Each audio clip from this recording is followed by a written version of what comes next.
So రీసెంట్‌గా ఏపీలో నిర్వహించిన మహానాడులో తెలంగాణ తక్కువ చేసే విధంగా అంటే ఇక్కడ ఉన్నటువంటి టీడీపీ నేతలు, తెలంగాణ నేతలు మాట్లాడడం జరిగింది. అంటే దీనిపైన గూడా ఎలాంటి రియాక్షన్ లేదు. క్షమాపణ చెప్పడం గానీ, అంటే ఇప్పటివరకు తెలంగాణ పైన ఆంధ్ర వాళ్ళ పెత్తనం కూడా నడుస్తుందనేది ఇదొక ఉదాహరణ అని చెప్పొచ్చు. దీనిపైన మీరేమంటారు? అసలు తెలంగాణలో ఉన్నటువంటి ఈ ఎవరైతే బక్క నరసింహులు ఈరోజు నిజంగా ప్రేమ ఉంటే చంద్రబాబు నాయుడు జోకేటువంటి విధంగా మహాసభలో మహానాడులో మాట్లాడు కానీ ఈ తెలంగాణ అనే పదం ఎక్కలేదని మాట్లాడడం అత్యంత దుర్మార్గం. దీన్ని తీవ్రంగా ఖండిస్తున్నాం.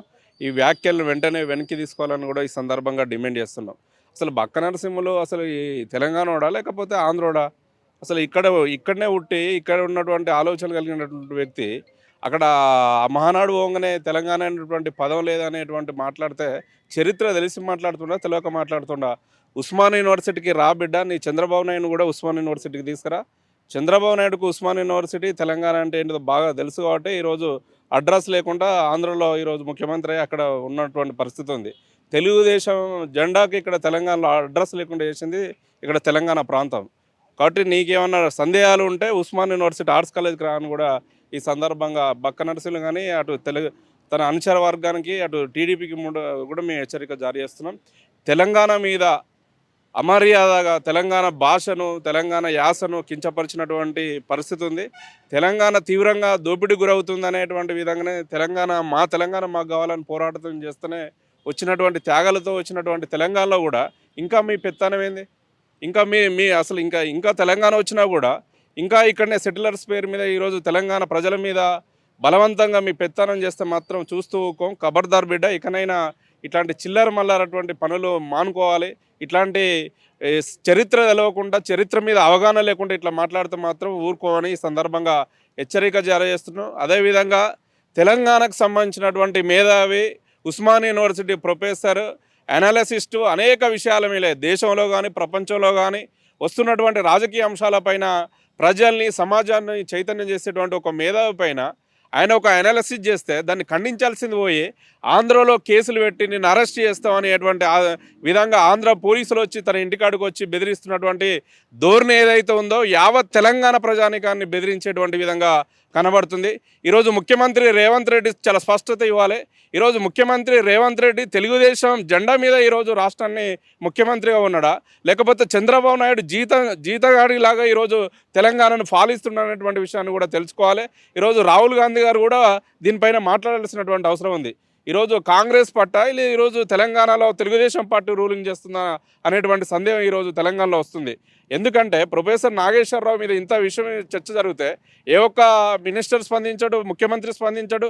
అంటే మీరు ఎవరికి తొత్తుగా పనిచేస్తున్నారు అన్నటువంటి విషయాన్ని తేల్చుకోవాల్సినటువంటి సందర్భం తెలంగాణ ప్రజానీకానికి వచ్చింది. అందుకే ప్రొఫెసర్ నాగేశ్వర సార్ మీద పెట్టినటువంటి కేసులను బేషరతుగా ఉపసంహరించుకోవాలని ఈ సందర్భంగా డిమాండ్ చేస్తున్నాం. పవన్ కళ్యాణ్ తొత్తులు ఈరోజు పవన్ కళ్యాణ్ కూడా భగత్ సింగ్ పేరును వాడుకున్నాడు, చెగువేరే పేరు వాడుకున్నాడు, కారల్ మార్క్స్ పేరు వాడుకున్నాడు, మార్క్సిజం అన్నాడు.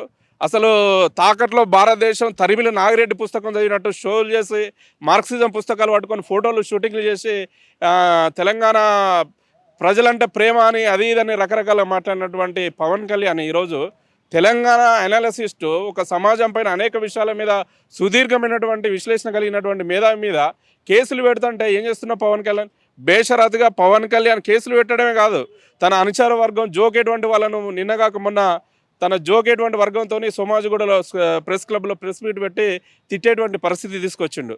అంటే ఇట్లాంటి చర్యలను మాత్రం తెలంగాణ సమాజం ఊరుకోదు. తక్షణమే బేషరతుగా కేసులు ఉపసంహరించుకోవాలి. పవన్ కళ్యాణ్ బేషరతుగా క్షమాపణలు చెప్పాలి, పూర్తిగా బాధ్యత వహించాలని కూడా ఈ సందర్భంగా డిమాండ్ చేస్తున్నాం. తెలంగాణ సమాజం అంటేనే ఆత్మగౌరవానికి ప్రతీక.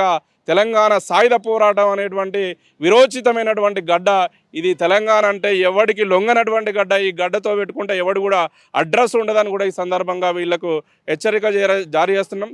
ఆంధ్ర పెత్తందారి గులంగిరి వ్యవస్థ తెలంగాణలో నడవదు. ఇకనైనా మీరు ఉంటే సెటిలర్స్ లాగా ఉండండి తప్ప తెలంగాణ మీద పెత్తనం చేస్తే మాత్రం చూస్తూ ఊకోని కూడా ఈ సందర్భంగా మీ హెచ్చరిక జారీ చేస్తూ, రేవంత్ రెడ్డి ఇప్పటికైనా నువ్వు తెలంగాణ ప్రజలకు నువ్వు అసలు ఈరోజు మొత్తం తెలంగాణలో చంద్రబాబు నాయుడు చేస్తే ఈరోజు చంద్రబాబు నాయుడు కనుసనల్లో తెలంగాణలో ప్రభుత్వ పరిపాలన కొనసాగుతుందనేటువంటి విషయం ఈరోజు చర్చ జరుగుతున్న సందర్భం కనబడుతుంది. రాహుల్ గాంధీ కూడా వెంటనే దీనిపైన చర్యలు తీసుకోవాల్సినటువంటి అవసరం ఉంది అని ఈ సందర్భంగా మేము కోరుతున్నాం. అంటే మనం చూసుకున్నట్టయితే ఈ ఇష్యూ జరగడం జరిగింది మహానాడులో. కానీ రీసెంట్‌గా హైదరాబాద్ నడిబొడ్డులో ఎన్టీఆర్ విగ్రహాన్ని ఆవిష్కరించింది కాంగ్రెస్ ప్రభుత్వం. అంటే చాలామంది కూడా ఉద్యమంలో పాల్గొన్న వారు ఉన్నారు. రాష్ట్రం కోసం, ప్రత్యేక రాష్ట్రం కోసం ప్రాణత్యాగం చేసిన వాళ్ళు కూడా ఉన్నారు. అంటే వాళ్ళ విగ్రహాలను వదిలేసి ఎన్టీఆర్ విగ్రహాన్ని ఆవిష్కరించారు. దీనిపైన కూడా చాలామంది మాట్లాడుతున్నారు. దీనిపైన మీరేమంటారు? ఇప్పుడు ఎన్టీఆర్ మీద ఉన్నటువంటి ప్రేమ ఉంటే వ్యక్తిగతంగా రేవంత్ రెడ్డి ఇంటికాడ వాళ్ళ ఇంటి భూమిలో లేకపోతే వాళ్ళకు ఉన్నటువంటి వ్యవసాయ భూమిలో 150 కాదు 500 అడుగుల విగ్రహాన్ని పెట్టుకోండి, ఓకే, వద్దని అనట్లేదు. ఎన్టీఆర్ విగ్రహాన్ని పెట్టుకోవడానికి మేము వ్యతిరేకించట్లేదు. కానీ దాంతోపాటు ఈ తెలంగాణ కోసం, తెలంగాణ భూమి కోసం, తెలంగాణలో ఉన్నటువంటి ప్రజల విముక్తి కోసం అనేక మంది ఈ తెలంగాణ ప్రజల కన్నీటి బాధలను, కష్టాల కోసం వాళ్ళ జీవితాలను త్యాగం చేసినటువంటి అనేక మంది మహనీయులు ఉన్నారు. వాళ్ళ విగ్రహాలను కూడా ఏర్పాటు చేయాల్సినటువంటి బాధ్యత ఈ ప్రభుత్వానికి ఉంది. కానీ ఓట్ల రాజకీయాల పేరు మీద ఈరోజు ఎన్టీఆర్ విగ్రహాన్ని తీసుకొచ్చి విగ్రహాలు పెడితే, ఈరోజు ఎన్టీఆర్ విగ్రహాన్ని పెడితే ఈరోజు తెలంగాణ ప్రజలు అడుగుతున్నారు, ఇదే ఆంధ్ర ప్రాంతంలో మరి తెలంగాణకు సంబంధించినటువంటి వాళ్ళ విగ్రహాలు ఎందుకు లేవు? పివి నరసింహారావు ఈ దేశానికి ప్రధాని అయ్యిండు, మరి ఎక్కడైనా ఆంధ్రప్రదేశ్లో పివి నరసింహారావు విగ్రహం ఎక్కడైనా ఉందా అని తెలంగాణ ప్రజలు అడుగుతున్నారు. మరి దీనికి ఏం సమాధానం చెప్తున్నారు రేవంత్ రెడ్డి? మరి ఎందుకు ఈ వివక్షత కొనసాగుతుంది అనేటువంటి విషయాన్ని మాట్లాడాల్సినటువంటి అవసరం ఉంది కదా. అంటే తెలంగాణ ప్రజలకు, తెలంగాణ బిడ్డల విగ్రహాలు, తెలంగాణ త్యాగాలు, ఆత్మ బలిదానాలతో వచ్చినటువంటి విగ్రహాలు మాత్రం ఇక్కడ తెలంగాణలో పెట్టడానికి ప్రభుత్వం పూనుకోదు. ఈరోజు అవసరం లేనటువంటి విగ్రహాలు, ఈరోజు అనవసరమైనటువంటి విగ్రహాలు తీసుకొచ్చి ఈరోజు ఓట్ల రాజకీయాలు చేస్తే ఈరోజు తెలంగాణ ప్రజలు మాత్రం ఇట్లాంటి చేష్టలు మాత్రం సహించరని ఈ సందర్భంగా రేవంత్ రెడ్డికి హెచ్చరిక జారీ చేస్తున్నాం. ఈరోజు నిజంగా ప్రేమ ఉంటే ఈరోజు తెలంగాణ కోసం ఉస్మానియా యూనివర్సిటీలో పిట్టల్లాగా రాలినటువంటి శ్రీకాంతాచారి ఉన్నాడు, మన యాదిరెడ్డి ఉన్నాడు, అనేక మంది సంతోష్ రెడ్డి ఉన్నాడు. వీళ్ళ విగ్రహాలు పెట్టడానికి నీకు ఎందుకు సోయలేదు? తెలంగాణ అమరవీరుల స్తూపాన్ని పెద్ద 150 అడుగుల విగ్రహాన్ని పెట్టు. ఇట్లాంటి విషయాల మీద, తెలంగాణ వారసత్వం, తెలంగాణ సంపదకు సంబంధించినటువంటి విషయాల మీద శ్రద్ధ తీసుకోకుండా ఇట్లా ఆంధ్ర పాలకుల కనుసన్నల్లో ఆంధ్ర ఓట్ల కోసం, ఇంకొకటి రాజకీయాల కోసం, జిమ్మిక్కుల కోసం చేస్తే తెలంగాణ సమాజం క్షమించదు. ఎన్టీఆర్ విగ్రహాన్ని పెట్టడంలో మాకు ఎలాంటి భిన్నాభిప్రాయం లేదు. కానీ అదే సేమ్ టైంలో తెలంగాణ కోసం త్యాగాలు చేసి అమరులైనటువంటి వాళ్ళ విగ్రహాలను పెట్టాల్సినటువంటి బాధ్యత, దానికంటే ముందు పెద్ద ఎత్తున నిర్మాణం చేసి కాపాడాల్సిన, ఈ చరిత్రను కాపాడాల్సిన బాధ్యత ఈ ప్రభుత్వాన్ని మీద లేదా అని కూడా ఈ సందర్భంగా అడుగుతున్నాం. ముఖ్యమంత్రి రేవంత్ రెడ్డి చాలా స్పష్టంగా అర్థమవుతుంది. ఈరోజు ముఖ్యమంత్రి రేవంత్ రెడ్డి ఈరోజు కాంగ్రెస్ పార్టీని కూడా భూస్థాపితం చేస్తాడు అనేటువంటి విధంగా ఈరోజు మనకు అర్థమవుతుంది. ఎందుకంటే ఈరోజు అటు మోడీ బడే బాయ్, ఇటు చోటే బాయ్. అక్కడ బడే బాయ్ దేశాన్ని దోసుకుంటుండు, ఇక్కడ చోటే బాయ్ తెలంగాణ మొత్తం అమ్ముతుండు. రైతులను మోసం చేసిండు, నిరుద్యోగులను మోసం చేసిండు, విద్యారంగం లేదు. తెలంగాణలో ఒక సంవత్సరంలో 2 లక్షల ఉద్యోగాలు ఇస్తామన్నాడు, కనీసం 1000 ప్రభుత్వం వచ్చినాక కనీసం 20,000 ఉద్యోగాలు కూడా ఇవ్వలే. విద్యారంగానికి మంత్రి లేడు, గాడి తప్పిపోయింది తెలంగాణ పరిపాలన. విద్యారంగమే లేదు, నేనే విద్యాశాఖ మంత్రి అని చెప్పుకుంటుండు. మరి విద్యాశాఖ మంత్రి అయితే ఓయుకు 1000 కోట్లు ఇచ్చిండు, ఒక్క రూపాయి కూడా ఓయుకు 1000 కోట్లు ఇస్తామని చెప్పి 6 నెలలు కాదు సంవత్సరం అవుతుంది ప్రకటించి, ఒక్క రూపాయి కూడా ఇవ్వలే. ఇదే ఆర్ట్స్కల్ నుంచి మేము చెప్తున్నాం. మరి ఒక్క రూపాయి అయినటువంటి విద్యాశాఖ మంత్రి అసలు ఈరోజు ఒకటే అడుగుతున్నాం, ఎక్సైజ్ శాఖకు మినిస్టర్ ఉన్నాడు, కానీ తెలంగాణ భవిష్యత్తును మార్చేటువంటి విద్యారంగానికి ఒక మంత్రి పెట్టలేనటువంటి దద్దమ్మ ప్రభుత్వం ఇది ఒక ప్రభుత్వమేనా అని ఈ సందర్భంగా అడుగుతున్నాం. కాబట్టి ఈరోజు రేవంత్ రెడ్డి తన వ్యక్తిగతంగా తెలంగాణలో తన భవిష్యత్తులో కూడా తనను ఎస్టాబ్లిష్ చేసుకొని రేపు కాంగ్రెస్ కాకపోతే బీజేపీ ఇంకొక ప్రభుత్వంలో తాను ఏదో రూపంలో అధికారంలో ఉండేటువంటి ధోరణిలో తెలంగాణ ఆస్తిని, తెలంగాణ సంపదను దోచుకునేటువంటి ఆలోచన కనబడుతుంది తప్ప వీళ్ళు ఎన్నికల మేనిఫెస్టోలో చెప్పినటువంటి నిర్ణయాలు కానీ, లేకపోతే తెలంగాణకు ప్రజలకు ఇచ్చినటువంటి హామీలను కానీ అమలు చేయడంలో కానీ వీళ్ళు పూర్తిగా వైఫల్యం చెందిళ్ళు. ఇటు చంద్రబాబు నాయుడు, అటు అమిత్ షా, మోడీ కనుసన్నలో ఈరోజు తెలంగాణలో ప్రభుత్వం కొనసాగుతుంది. అది చాలా స్పష్టంగా తెలంగాణ ప్రజలు అనుకుంటున్నారు. అంటే ప్రొఫెసర్ నాగేశ్వరరావు గారి ఇష్యూ జరిగిన తర్వాత నిన్న బీజేపీ మాట్లాడడం జరిగింది. అంటే 40 సంవత్సరాలు పొలిటికల్ ఎనాలిసిస్ట్గా ఉన్నటువంటి ఆయన పైన టెర్రరిస్ట్ అని మాట్లాడడం జరిగింది. ఆయన ఒక టెర్రరిస్టు, ఆయన ఏంటి పొలిటికల్ ఎనాలిసిస్ చేసేది అని మాట్లాడడం జరిగింది. అంటే దీనిపైన మీరేమంటారు? అవును, మోడీ బీజేపీల దృష్టిలో ప్రశ్నిస్తే టెర్రరిస్టులు అవుతారు. విద్యార్థులు మొన్న నీట్ పేపర్ లీకేజ్ అయింది, ఎందుకు లీకేజ్ అయింది, మా 23 లక్షల మంది విద్యార్థుల ప్రాణాలతో చెలగాటం అని అడిగితే దేశద్రోహులు అవుతారు. ఈరోజు ఈ దేశం గురించి మాట్లాడితే మోడీ మీరు అధికారంలో వచ్చేటప్పుడు సంవత్సరానికి 2 కోట్ల ఉద్యోగాలు ఇస్తామని చెప్పిల్లు కదా, 2 కోట్ల ఉద్యోగాలు ఎక్కడ పోయినాయి అని అడిగితే దేశద్రోహులు అవుతారు, నక్సలైట్లు అవుతారు, అర్బన్ నక్సలైట్లు అవుతారు, సంఘ విద్రోహులు అవుతారు, రకరకాల కేసులు పెడుతున్నారు. ఈరోజు నాగేశ్వరరావు ఉన్నది ఉన్నట్టుగా మాట్లాడితే అది మోడీ అయినా ఎవరైనా రాహుల్ గాంధీ అయినా ఎవడు తప్పు చేసినా ఆయన ఒక ఎనాలిసిస్ట్గా, ఒక ప్రొఫెసర్గా, ఒక మేధావిగా అది ట్రంప్ నుంచి మొదలుకుంటే ఈ దేశంలో అట్టడుగు ఆదివాసి వర్గాల వరకు అనేక విషయాల మీద విశ్లేషణ చేసేటువంటి మేధావి ఆయన. ఈరోజు మాట్లాడితే సమాధానం చెప్పలేనటువంటి వాళ్ళు, కనీసం ఆయనకు ఉన్నటువంటి మేధస్సులో కనీసం ఇంచు కూడా జ్ఞానం లేనటువంటి వాళ్ళు ఈరోజు ఆయనను దేశద్రోహులుగా మాట్లాడితే మాత్రం చూస్తూ తెలంగాణ సమాజం ఊరుకోదు. అదే మీ ఏదైతే ఈరోజు బీజేపీ నాయకుడు మాట్లాడిండో ఆ బీజేపీకి సంబంధించి గతంలో అధ్యక్షుడిగా ఉన్నటువంటి బీజేపీ అధ్యక్షుడిగా ఉన్నటువంటి జేపీ నడ్డా స్వయంగా నాగేశ్వరరావు ఇంటికి పోయి నాగేశ్వరరావుకు శాలువ కప్పి మీరు చాలా మేధావి అని ఆయన ఇంటికాడ కూర్చొని చాలాసేపు మాట్లాడిండు.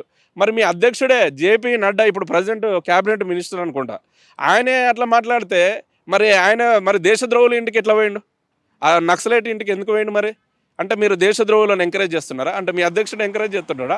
అంటే మీకు సోయి లేదు, నాగేశ్వరరావు విషయమైనా కాదు, ఈ దేశం మీద సోయి లేదు. మీరు ఏం మాట్లాడుతున్నారో తెలియదు, మతం తీసుకొస్తారు, రకరకాల ప్రజలకు అర్థం కానిటువంటి చిల్లర మల్లర మాట్లాడితే ఇది మిగతా ఎక్కడైనా చెల్లుతుంది కావచ్చు ఉత్తర భారతదేశంలో, కానీ తెలంగాణలో మాత్రం ఇట్లాంటి రాజకీయాలు మాత్రం చెల్లాయి. తెలంగాణలో ప్రజలు చైతన్యం కలిగిన వాళ్ళు, అందుకే మీరు ఇక్కడ ఎన్ని కుట్ర రాజకీయాలు, ఎన్ని మత రాజకీయాలు చేసినా మీకు ఇక్కడ ఓట్లు వేయడానికి కానీ లేదా మీ జెండాను పట్టుకోవడానికి కానీ ఎవడు సిద్ధంగా లేడు. కాబట్టి ఇప్పటికైనా ఇట్లాంటి మేధావుల మీద ప్రశ్నించేటువంటి వాళ్ళ మీద రకరకాల పేర్లు పెట్టి పిలిచి వాళ్ళని బదనాం చేసి అరెస్ట్ చేసి జైల్లో పెడితే తెలంగాణ సమాజం అంటే త్యాగాల చరిత్రతో కూడింది, ఇది ఎవడబ్బ సొత్తు కాదు. ఖచ్చితంగా నీలాంటి పార్టీలను బొంద పెడుతుందని ఈ సందర్భంగా హెచ్చరిక జారీ చేస్తున్నాం. ప్రొఫెసర్ నాగేశ్వరరావు అంటే యావత్ 4 కోట్ల తెలంగాణ ప్రజలకు ప్రతీకగా మేము అండగా ఉంటాం. ఉస్మాన్ యూనివర్సిటీ ప్రొఫెసర్ నాగేశ్వర్ సార్కి అండగా ఉంటుంది. ఇట్లాంటి మాటలు మాట్లాడొద్దు, కేసులు ఉపసంహరించుకోవాలి. ఇట్లాంటి తెలంగాణ ప్రజల్లో ఏవో ఒక్కరిని కూడా ఈ మధ్యకాలంలో జర్నలిస్టులు నిన్నగాక మొన్న జర్నలిస్టుల మీద దాడి చేస్తాం, లేకపోతే సోషల్ మీడియాలో ట్రోల్ చేస్తున్నటువంటి సందర్భం కనబడుతుంది. ఇకనైనా ఇట్లాంటి సోషల్ మీడియాలో పోస్టులు పెట్టి తెలంగాణలో బదనాం చేస్తామంటే ఈ తెలంగాణ సమాజంలో ఊరుకోం. అంతకు 10 రెట్లు బంతి కింద కొడితే ఎంత ఎత్తు లేస్తుందో అంతకంటే ఎక్కువగా తిరిగి మిమ్మల్ని తన్నేటువంటి రోజులు మాత్రం వస్తాయని కూడా ఈ సందర్భంగా హెచ్చరిక జారీ ఈ చేస్తుంది. ఇష్యూలోనే రీసెంట్గా తెలంగాణ జనసేన పార్టీకి సంబంధించిన కొంతమంది నేతలు ప్రెస్ మీట్ పెట్టడం జరిగింది. దాంట్లో కూడా అంటే కొంతమందిని తిట్టడం కానీ బెదిరించడం లాంటి పనులు కూడా చేయడం జరిగింది. కొంతమంది జర్నలిస్టులను కూడా తిట్టడం జరిగింది. అంటే వీళ్ళకు ఇక్కడ తెలంగాణలో ప్రత్యేకంగా జనసేన పార్టీని ఏర్పాటు చేసి ఏపీలో జరిగినటువంటి ఇష్యూకి వీళ్ళందరూ కూడా సపోర్ట్ చేస్తూ వస్తున్నారు, పవన్ కళ్యాణ్కి ముఖ్యంగా. అదే కొంతమంది పవన్ కళ్యాణ్ బ్యాచ్, ఆయనకు ఫాలోవర్స్ ఎవరైతే ఉన్నారో వాళ్ళు వచ్చి ఇక్కడ వచ్చి ప్రెస్ మీట్ పెట్టి ఈ తెలంగాణకు సంబంధించినటువంటి వ్యక్తుల మీద ఏదైతే భౌతిక దాడి, ఒక రకంగా చెప్పాలంటే ప్రెస్ మీట్ పెట్టి నానా బూతులు తిడుతున్నటువంటి పరిస్థితి చాలా కనబడుతుంది. ఇట్లాంటి మీరు ఏ రోజు తెలంగాణలో సమస్యల మీద మాట్లాడింది లేదు. అరే నిజంగా ఈడు వెలుగు మాటలు అని ఈ మధ్యకాలంలో ఖమ్మంలో పేదలకు ఇల్లు కూడా కొడితే మీరు ఎక్కడున్నారు? ఉస్మాన్ యూనివర్సిటీ 1000 కోట్లు కావాలని జరిగినటువంటి పోరాటంలో మీరు ఎక్కడున్నారు? సంపత్ నాయక్ అంటాడు ఉస్మాన్ యూనివర్సిటీలో మీ పోరాటం ఏంది? ఈ రోజున ఉస్మాన్ యూనివర్సిటీకి 1000 కోట్లు కావాలని అడిగినావా? ఎక్కడైనా ఉంటే ఫోటో ఒకసారి పంపి, ఎక్కడైనా ఉద్యమం చేసినావా? కాబట్టి ఈరోజు ఉస్మాన్ యూనివర్సిటీ పేరు చెప్పుకొని ఇంకొక పేరు చెప్పుకొని మీ తెలంగాణ అది ఇది అని పవన్ కళ్యాణ్ అంటే, అసలు పవన్ కళ్యాణ్కే తెలంగాణలో దిక్కు లేక ఆంధ్రలో వెళ్ళిపోయింది. ఇక్కడ అసలు పవన్ కళ్యాణ్కి సంబంధించి కాబట్టి ఈరోజు పవన్ కళ్యాణ్ నీకు ప్రేమ ఉంటే పవన్ కళ్యాణ్కి వ్యక్తిగతం ఉడిగం చేయి, లేకపోతే పార్టీలో పనిచేయి. కానీ తెలంగాణ ప్రజల మీద, తెలంగాణ పౌరుల మీద, అదేవిధంగా నికార్సు అయినటువంటి జర్నలిస్టు మేధావులు తొలివెలుగు రఘు కానీ పృథ్వీరాజ్ అన్న కానీ అనేక మంది మీద భౌతికంగా మాట్లాడి చిల్లరమల మాట్లాడి పాశం యాదగిరి తెలంగాణ ప్రభుత్వమే గుర్తించి ₹1 కోటి నజరాని ఇచ్చింది. అట్లాంటి మేధావుని నువ్వు వీరు కొడితే మాత్రం ఖబర్దార్ అని ఈ సందర్భంగా హెచ్చరిక జారీ చేస్తున్నావు. నిజంగా పవన్ కళ్యాణ్ మీద ప్రేమ ఉంటే మీరు ఆయన వ్యక్తిగతంగా ఎంతన్నా జోపుకోర్రి, కానీ మాకు సంబంధం లేదు. కానీ ఇట్లాంటి మేధావుల మీద ఈరోజు ప్రజల పక్షాన తెలంగాణ సమాజం పట్ల కొట్లాడేటువంటి వాళ్ళ మీద ఇట్లాంటి చిల్లర మల్లర మాట్లాడితే మాత్రం ఖబర్దార్ అని సందర్భంగా వీళ్ళకి హెచ్చరిక జారీ చేస్తున్నాం. అంటే పవన్ కళ్యాణ్ ఇష్యూలో మాట్లాడుతూ కూడా పవన్ కళ్యాణ్ ఎట్లా రానియరు తెలంగాణకి అని మాట్లాడడం కూడా జరిగింది. దీనిపైన మీరేమో? పవన్ కళ్యాణ్ రావద్దని ఎవరు అనట్లేదు. పవన్ కళ్యాణ్ ఇక్కడికి రావచ్చు, చంద్రబాబు నాయుడు కూడా ఇక్కడనే ఉంటున్నారు, ఇల్లు కూడా ఇక్కడనే ఉన్నాయి. ఆదివారం శనివారం వస్తే ఇక్కడే కనబడుతున్నటువంటి సందర్భం ఉంది. మొన్న హెల్త్ బాగాలేకపోతే ఇక్కడే వస్తే ప్రధాని నరేంద్ర మోడీ కూడా వచ్చి ఇక్కడే పరామర్శించండి. చంద్రబాబు నాయుడిని కలిసిండు, పవన్ కళ్యాణ్ కలిసిండు. వీళ్ళు ముఖ్యమంత్రి ఉప ముఖ్యమంత్రి ఆంధ్రప్రదేశ్కు, కానీ వీళ్ళు ఉండేది మాత్రం వీళ్ళని పరామర్శించాలంటే మోడీ ఆంధ్ర కాదు పోవాల్సింది, హైదరాబాద్కి రావాలి. అంటే వీళ్ళు ఇంకా ఇక్కడనే ఉంటున్నారు. వీళ్ళు ఉండడానికి ఎవరు వ్యతిరేకించట్లేదు. వీళ్ళు చాలామంది ప్రపంచంలో దేశంలో ఎవరైనా ఎక్కడైనా ఉండొచ్చు, ఉండడానికి పెద్ద భిన్నాభిప్రాయం లేదు. కానీ ఉంటే ఉండాలి, కానీ మా ప్రాంతం మీద పెత్తనం ఏందనేది ఇక్కడ సమస్య. నువ్వు నువ్వు ఇక్కడికి వచ్చి ఈ ప్రాంతం మీద పెత్తనం చేస్తే మాత్రం సహించేది లేదు. కాబట్టి ఇట్లాంటి పవన్ కళ్యాణ్ ఇక్కడికి వచ్చి ఈడ ఉండి ఏం చేసినా మంచి మాకు సంబంధం లేదు. ఆయన పార్టీని పెట్టుకుంటాడా, ఆయన పార్టీ నిర్మాణం చేసినా మాకు సంబంధం లేదు. కానీ ఇట్లాంటి అడ్డుకునేది మీ ఏం లేదు. ఇప్పటివరకు పవన్ కళ్యాణ్ అడ్డుకున్నావా? మొన్న జగిత్యాల పోయిండు, ఏదో దేవుని దగ్గర పోయి 30 కోట్లు ఏదో ఇస్తుండు, మేమన్నా వ్యతిరేకించినాం? అంతకుముందు తెలంగాణ మొత్తం గతంలో తిరిగిండు, తెలంగాణలో ప్రజారాజ్యం పార్టీ వాళ్ళు అన్నబెట్టినప్పుడు తిరిగిండు, అంతకుముందు తిరిగిండు జనసేన పేరు మీద, వరంగల్లో సభ పెట్టిండు. తెలంగాణ ఉద్యమం ఇవన్నీ కాదు కావాల్సింది, తెలంగాణ సార్వభౌమత్వం మీద, తెలంగాణ ప్రాంతం మీద పెత్తనం చేస్తే మాత్రం ఊరుకోము. కాబట్టి ఇలాంటి విషయాల మీద జాగ్రత్తగా ఉండాలని సందర్భం కోరుతున్నాం. అంటే ఇది మొదటిసారి కాదు, చాలా సార్లు కూడా అంటే పార్లమెంట్ సాక్షిగా కూడా తెలంగాణకు అవమానం జరిగింది. అంటే తెలంగాణ ఆంధ్ర విభజనని పాకిస్తాన్తో పోల్చడం జరిగింది. పార్లమెంట్ సాక్షిగా ఇది ఒక అవమానంగా కూడా గుర్తించడం జరిగింది. అప్పుడు అంటే ఆ సిచ్యువేషన్లో కూడా ఎవ్వరూ కూడా ఒక్క మాట కూడా మాట్లాడలేదు. అంటే తెలంగాణ ప్రభుత్వం తరపున కూడా ఎలాంటి మాట కూడా వాళ్ళు చెప్పడం జరగలేదు గతంలో కూడా. అంటే ఈ దాడులు అనేవి రోజు రోజుకి పెరుగుతూ వస్తున్నాయి. తెలంగాణ భాష మీద కావచ్చు, మన సంస్కృతి మీద కావచ్చు, తెలంగాణ మీద కావచ్చు. దీన్ని ఏ విధంగా చూడొచ్చు అంటారు? తెలంగాణ ప్రాంతం మీద ఇంకా పాలక వర్గాలకు చాలా చిన్న చూపు కనబడుతుంది. అమిత్ షా పార్లమెంట్లో మాట్లాడుతూ విభజన మీద చాలా దారుణంగా మాట్లాడిండు. అదేవిధంగా బెంగళూరుకు సంబంధించినటువంటి ఒక తేజస్వి సూర్య ఎంపీ పాకిస్తాన్తో కంపేర్ చేసి విభజన జరిగిందని చెప్పిండు.